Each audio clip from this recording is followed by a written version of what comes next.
Hey guys, this is Rob Paulson, and you're listening to the Geekcast Radio Network.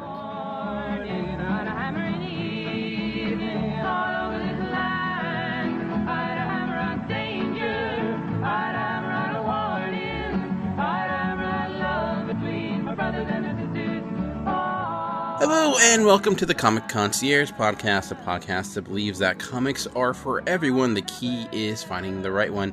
Today is one of my concierge episodes where I bring someone on, recommend a book to them, and we discuss it. On today's episode, I am very happy to have Travis Anderson from the Why Is That podcast. Thanks for joining me. Yeah, absolutely. I'm happy to be here and looking forward to talking about some comics. Yeah, it's exciting for sure. Before we get into the discussion, why don't you tell everyone out there kind of a little bit about your podcast and what brought you here today? Yeah, so kind of a brief synopsis of the podcast. It's a history podcast. It's kind of explores the origins of today's common occurrences, from like word etymology to holiday traditions, kind of everywhere in between. Like some of the episodes that I've done so far is my most recent one. I talked about the Pope and how he rose to the level of Supreme Pontiff in the Catholic Church, and then I also discussed like the phrase "I don't give a damn," and a couple other episodes. Nice. That's fascinating. Yeah, it's kind of cool because we have all of those things that we do and say, and the reasoning behind it often we have no clue. And I think that kind of gets into the comic that we'll be talking about a little bit, which is March, another book very much based in history. So going into this, have you had any experience with comics? Have you read any previously, or is this really the first time you're reading a comic book? Like in school and when I was in college, for our English course, we read Persepolis, which is a graphic novel as well, kind of about history. And so that one was kind of my first historical graphic novel. And then beyond that, I've read some various Batman graphic novels, and I currently keep up on the current run of Batman that Tom King is doing, the Batman Rebirth, or Batman 2016, however you want to classify it. Have you read his, speaking of Tom King, the Sheriff of Babylon series he did?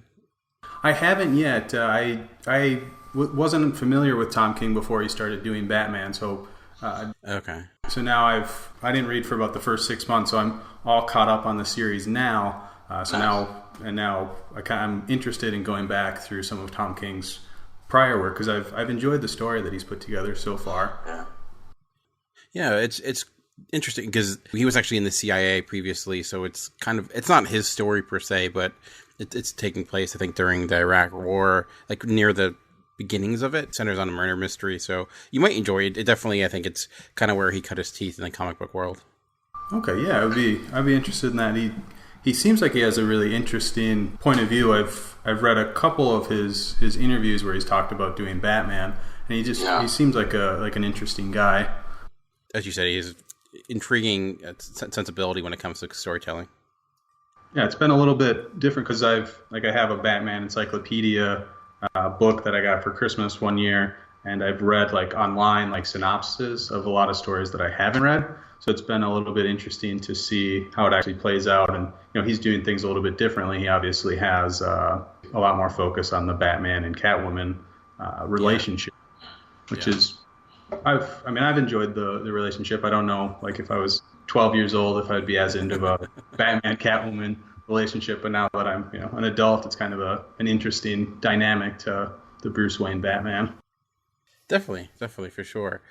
So that brings us to March in the book that I recommended to you. As I indicated, a big reason behind your interest in history and this being graphic memoir of John Lewis, the congressman and civil rights leader. So I was curious what you thought of March Book 1. I really enjoyed Book 1.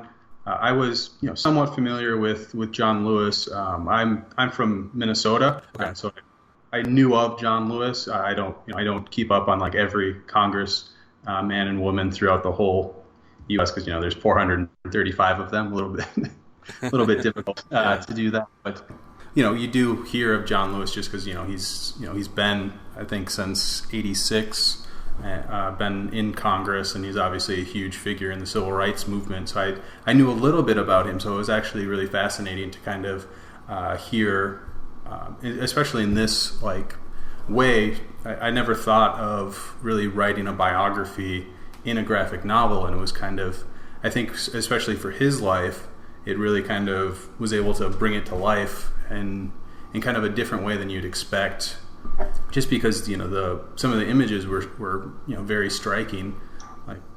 Like they start the book off when they're crossing the bridge, and they're talking about whether or not they can swim, and I thought that was just kind of a powerful way to start, but also a powerful way to tell a story as unique as John Lewis's. Yeah, definitely. It's actually kind of intriguing, how it got to the point where he was even a part of this project. Because I don't think John Lewis is one of the comic book shops on every Wednesday to pick up his Batman comics, but the author of the book, Andrew Aiden, he actually is a comic book fan, and I was listening to, it was a speech that John Lewis was giving, and he mentioned that Andrew was mentioned about going to the Comic-Con in San Diego, and some of the other staff members were kind of ribbing him a little bit, and John Lewis mentioned that comics should be treated with respect, because it was actually a comic book that helped him get into the civil rights movement. It was Martin Luther King Jr. and the Montgomery Story, which was a pretty infamous comic that was only 14 pages, but it was about the Montgomery boycott. And he mentioned how that had a huge impact on him and a lot of other civil rights leaders. So it's kind of come full circle now with him writing his story in comic book form. Yeah, and it's kind of interesting because I think they mention the comic book in book one. They mentioned the Martin Luther King and the Montgomery Story, and it's kind of interesting the way that they did the story is it's basically on Barack Obama's inauguration day, and he's telling the story to a couple kids that came into his office, and so it was interesting. It was even a bigger thing where he got started with like you said, that comic book, and now it's kind of like he's passing on his story to the next generation in the same way. So it was. Yeah, and I think you made a good point, too, about how this was a good way of telling the story, because I think this came out around the same time as the Selma film, and obviously this opens with that same march. And I think one of the benefits of telling a story like this in comic book form, like you mentioned, reading Persepolis and similar story with that, is that it kind of gives you the benefits of both you would get from a traditional novel or autobiography or biography, along with that of a film, where you get that striking imagery, the graphic nature of it. And, those images can certainly say a lot, but at the same time, this being his memoir and this being his story, you get that personal connection as well, like the understanding of really the thoughts and the minds of the people there, like you would with a traditional novel. So you get a kind of good combination of both to really, I think, really put you in that place and time in a way that it's hard to do with just a movie or just a TV or just a regular written novel. Yeah, because even with movies where they have the obviously powerful imagery, it can still be, you still have limits to the form. You can't really go past 2.5 hours. Whereas with a book, you can kind of flush out what you need to and kind of direct attention in a kind of a certain way. And I think then with the picture or with the images of the novel, it kind of adds to that, gravitas of the situation.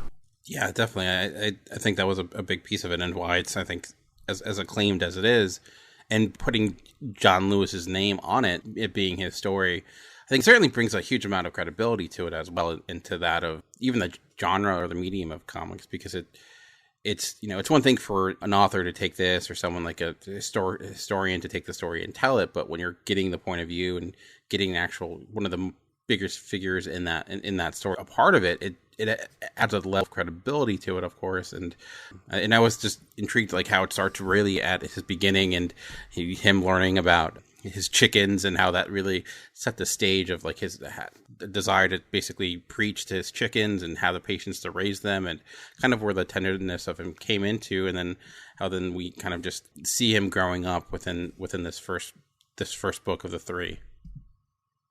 I never had heard like a story at all about his chickens, and it was a really humanizing way to start the story and to start so even like someone who has no idea who John Lewis is, I think that was a good way to kind of introduce who he is and to kind of let you see his human side before he kind of gets political, because sometimes if you start right in the political, it can become, for better or worse, polarizing.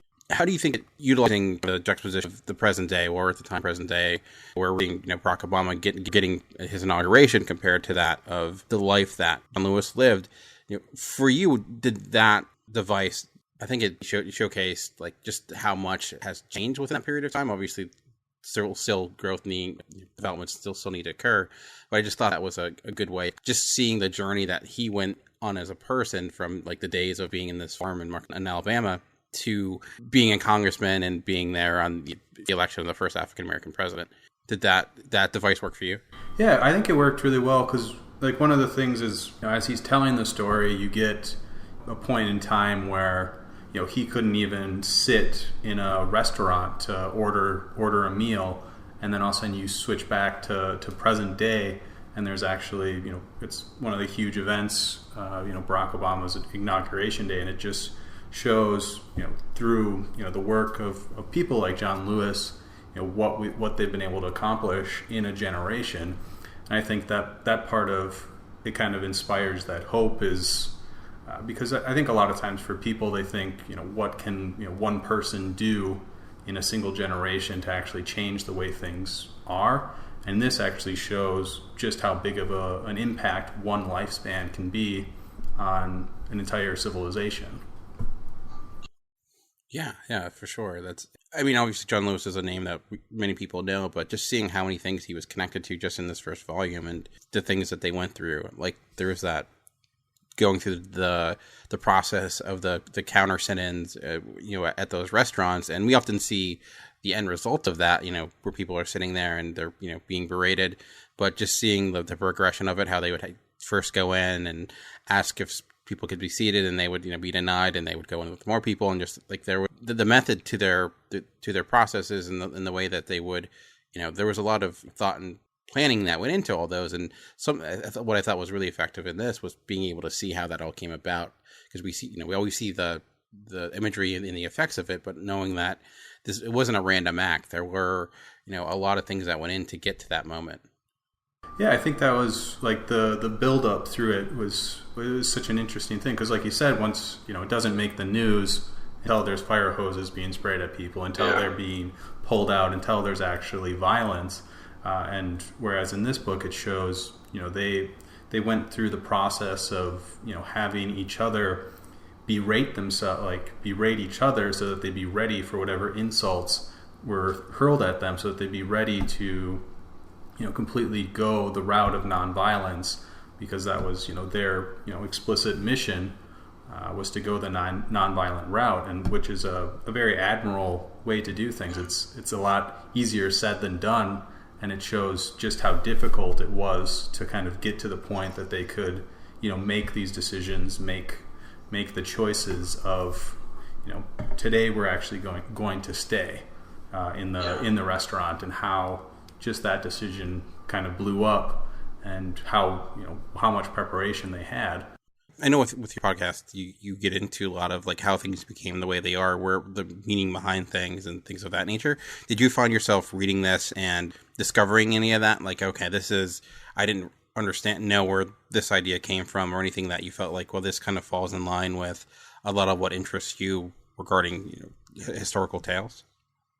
There were certain pieces, like I think because there was a few times that they mentioned like where certain ideas came from, where it was either through because obviously both John Lewis and Martin Luther King Jr.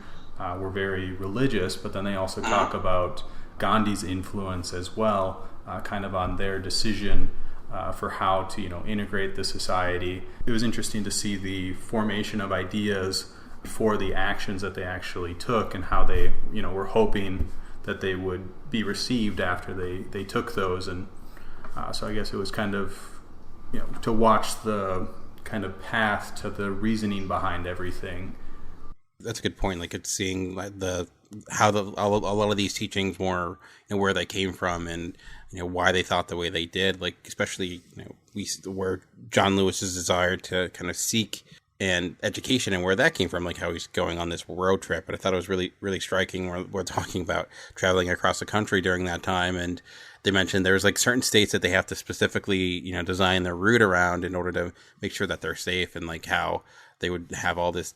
He could tell his uncle was had a lot of tension until they finally got into Ohio, and they felt like, okay, we're okay now. And it's just something that you really don't even think about, just knowing how isolated people were at the time, and not just because of lack of technology, but just the fear of knowing what it could mean if they left the community that they were in, and all the kind of chances that they were taking at the time just to really go to school or to, traverse the country outside of their small communities.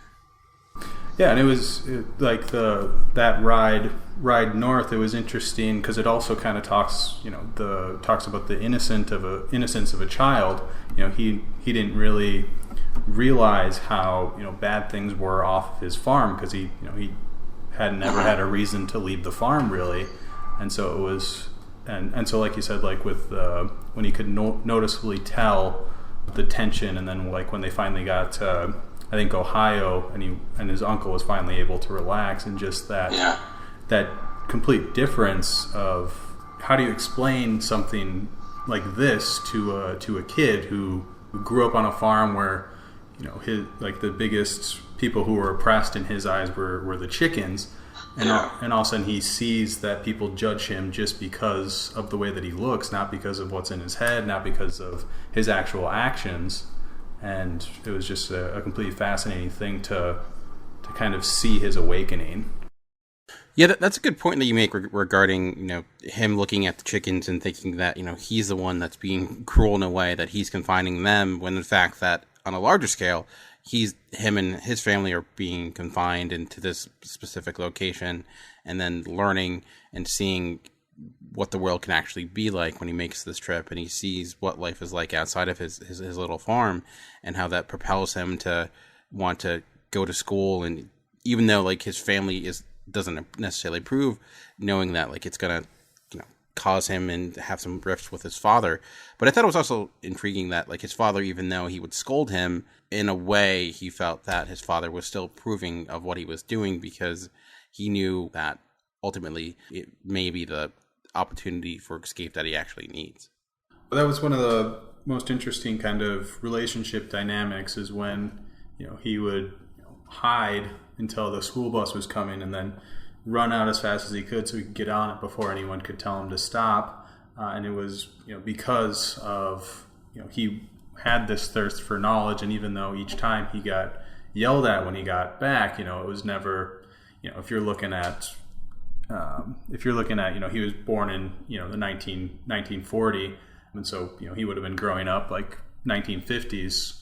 His father certainly could have taken the belt out and really taught him a lesson if he really wanted him to stop going to school for the days that they had to work on the harvest. But it was he was only scolding him. He wasn't like actually punishing him, because he, as a father, he has to protect that authority. He has to make sure that he's getting his point across. But at the same time, it kind of seemed like, at least from John Lewis's perspective, that his father was proud of the fact that he was working towards what he wanted to do. And even though his father might be scared of the path that lay ahead of his son, it seemed like he was very excited that his son wanted to at least try. Trying can be terrifying.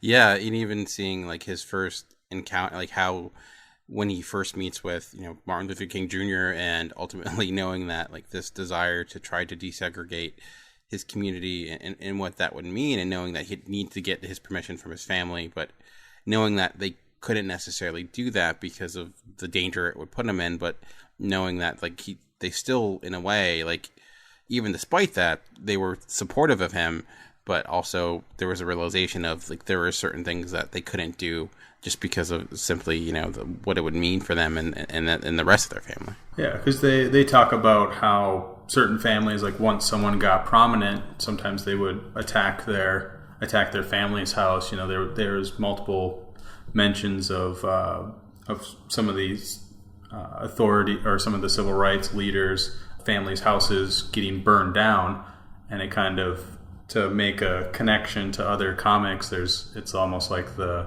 reason that superheroes use a secret identity is they don't want their family to be harmed.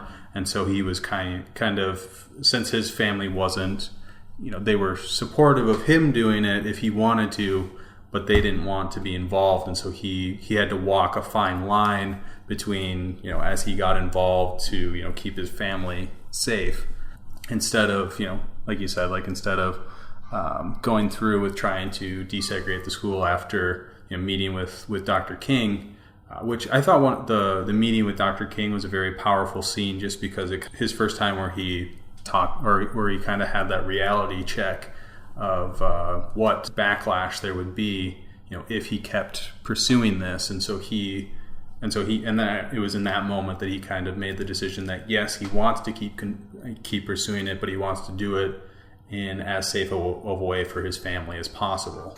Yeah, and it was intriguing, that fascinating to me, really, that he met Martin Luther King Jr. so early, because I know, I read this for the first time around the same time of watching Selma, and he was depicted in that as well, and it seemed like that was the first time they ever encountered each other. But knowing that, it also kind of makes you realize how small that community must have been within the civil rights movement, knowing that he's just in the early stages of it, but he's already working with Martin Luther King Jr. and to the point of he's such a figure in historical context. It's just weird seeing someone interact with them, knowing it's coming from the person that was actually there. There's almost a surreal quality to it, just because he's such a figure that it's hard to even quantify what it would have been like to encounter him in real life. Yeah, Martin Luther King, he was assassinated, 1968, so 50 years ago. He was assassinated. So it's almost for historians, they generally classify the last 25 years as current events. And so Martin Luther King, he is literally a historical figure. And then you're talking to someone who is not even still alive. He's still a member of the government who actually knew Martin Luther King and came up in Martin Luther King Jr.'s movement. And it's just kind of it's a reminder of how how close to the present all of this is. It's sometimes easy to think of that stuff all in history and forget that that's just a generation ago that people were going through all of this stuff. Yeah, it definitely is a reality check to realize how soon how recent it is, and like I mentioned too, just how much the world has changed and hasn't changed, in the sense of the opening pages of this, or the opening of John Lewis's story, that the life he was living. You could have just shown those and thinking he was alive during the late 1800s or something of that nature, but realizing that was in the 20th century. And I mean, obviously we probably even today have many communities and locations like that, but in the benefit of a story like this, it does provide a context to all this, to all those moments, and to just how important they were and how connected we still are to them. And that's one of the things that's most interesting, is that very real connection to this story.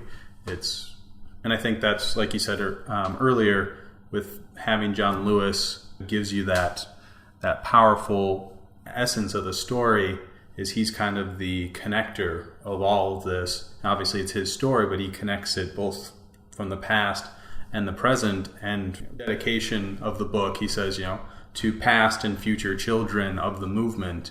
And I think that very much is what this story is. It connects everything, and it makes you realize, how recent it was and how this movement is still continuing forward. It's just kind of a powerful reminder. Yeah, for sure.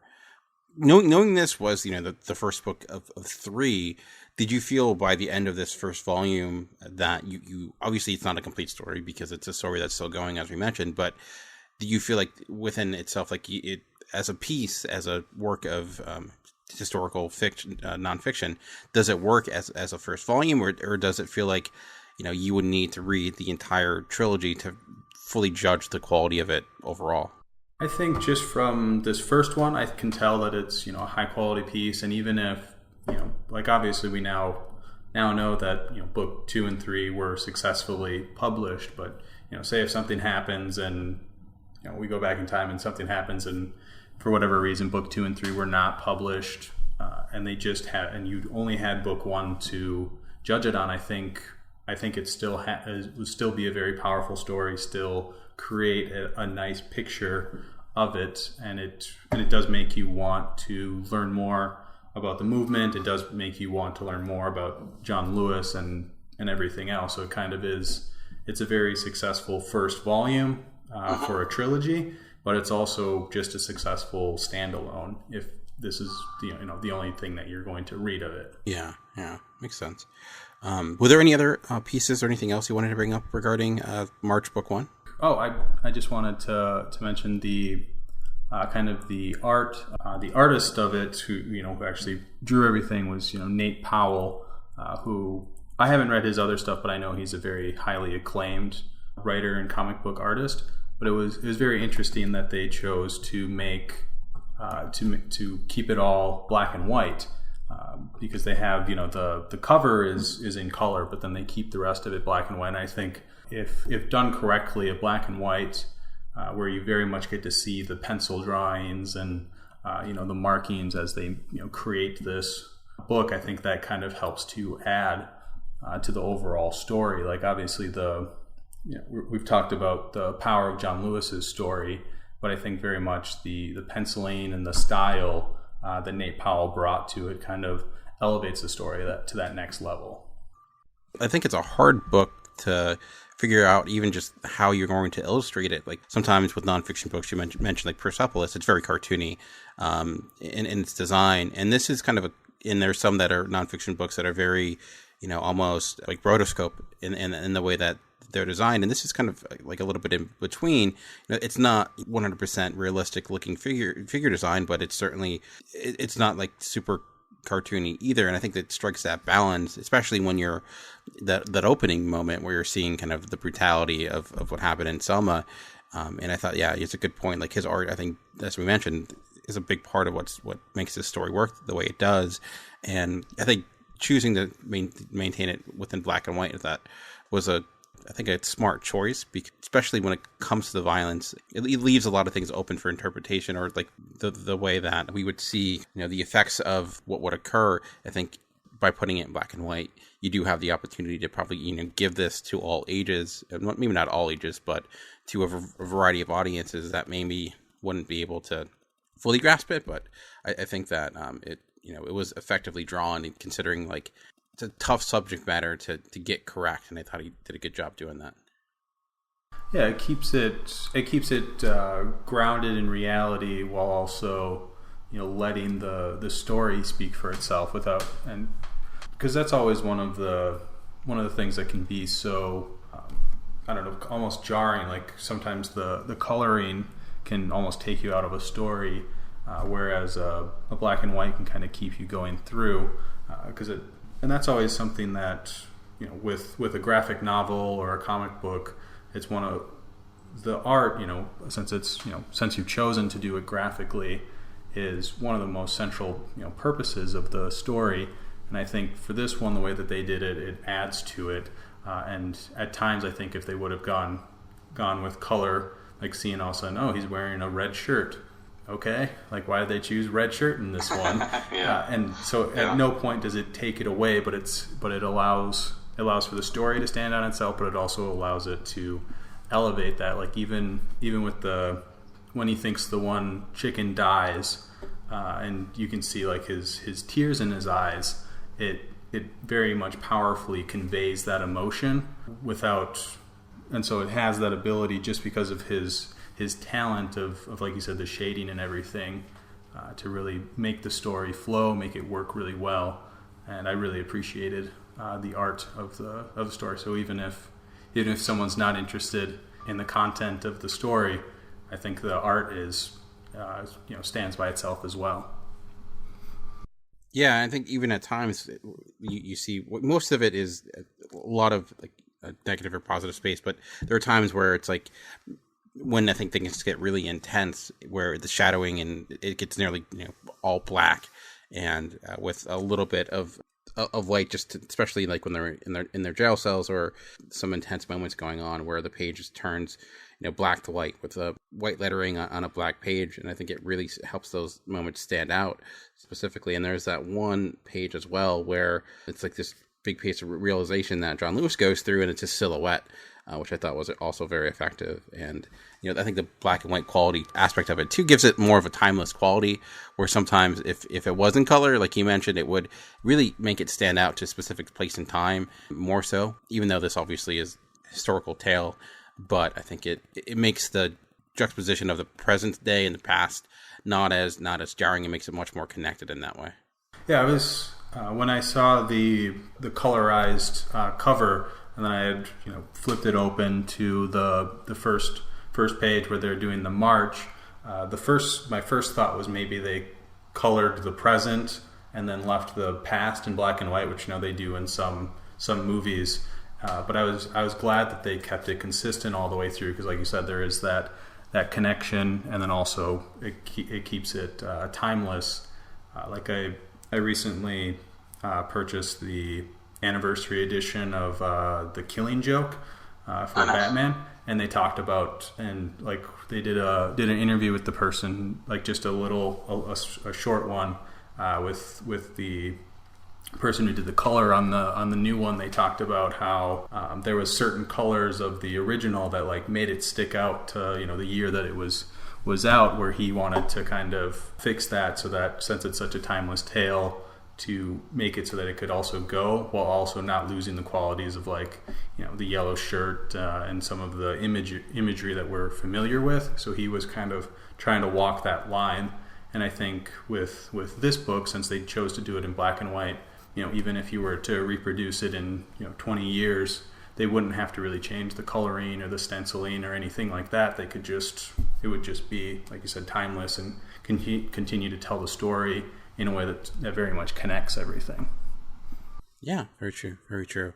With all this, would you see yourself picking up the next volumes to continue the story?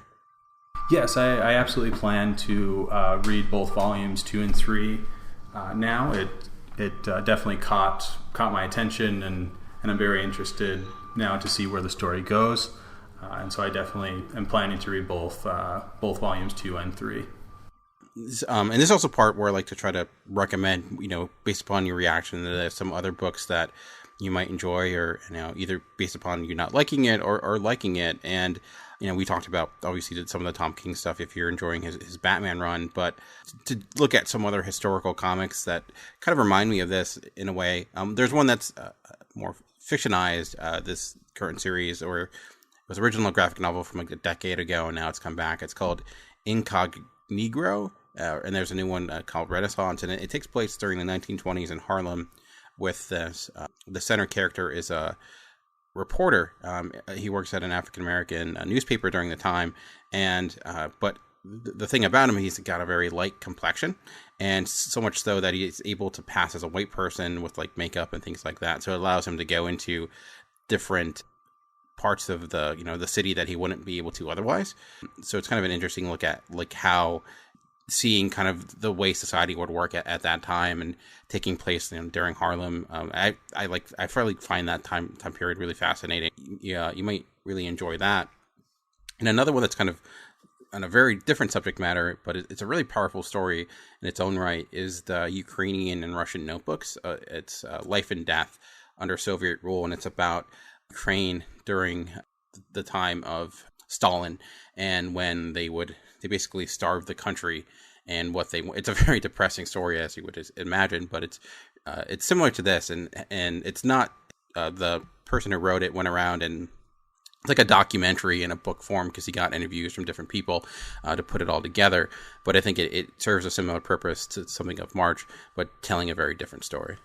Yeah, that sounds really. Those both sound interesting. I really like the name of the first one. It's a clever name with with once you described, the summary of the story, and both time periods, they lend themselves to a visual medium that just can make it very powerful to, that kind of just adds to the story, because there's, for any time that there's oppression or violence towards a group of people, when you're reading it, it's like it almost becomes like statistics, where you're just like, oh, that really sucks that happened, and then you just turn the page.